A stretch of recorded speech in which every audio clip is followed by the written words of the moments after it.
Just like Kenya's 2017 presidential election, the 2016 US presidential election was equally controversial but bad for the Democrats. But it was worse for Facebook as Russian operatives exploited the data on Facebook to influence the minds and the choice of voters.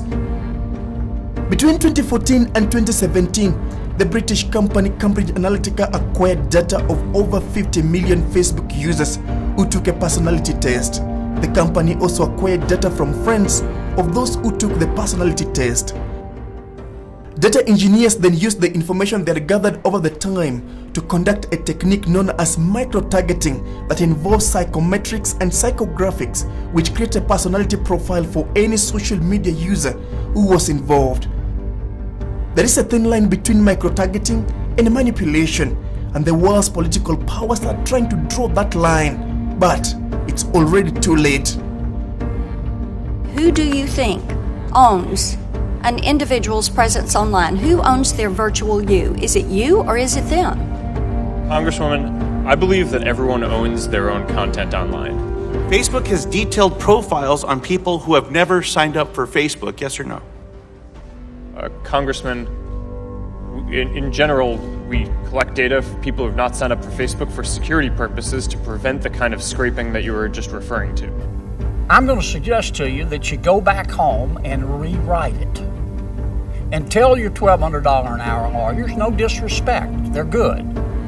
But tell them you want it written in English, in non-Swahili.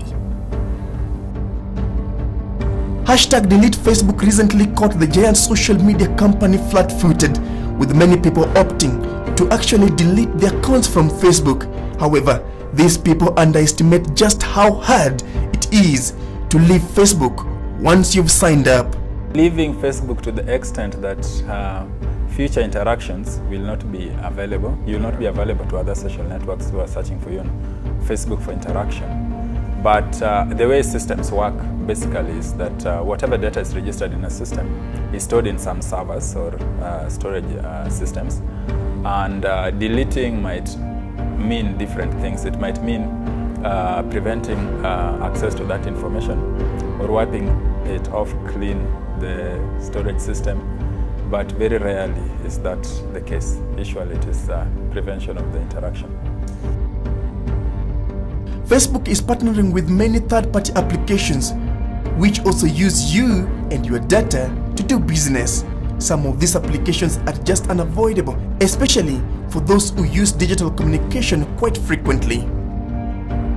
It's also important to note that Facebook has a lot of ways of tracking non-Facebook users, even if you do not have an account or you've entirely deleted your account from Facebook.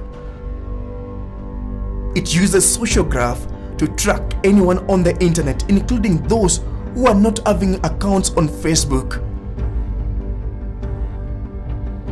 For example, Facebook can use your phone number contacts through Messenger app to track anyone in your phone book whose number or email address is listed on your mobile phone. To completely delete your data from Facebook, you'd probably have a list of all URLs, that is, universal resource locators or traceable links, and try to delete them one by one. But even this option is technically impossible.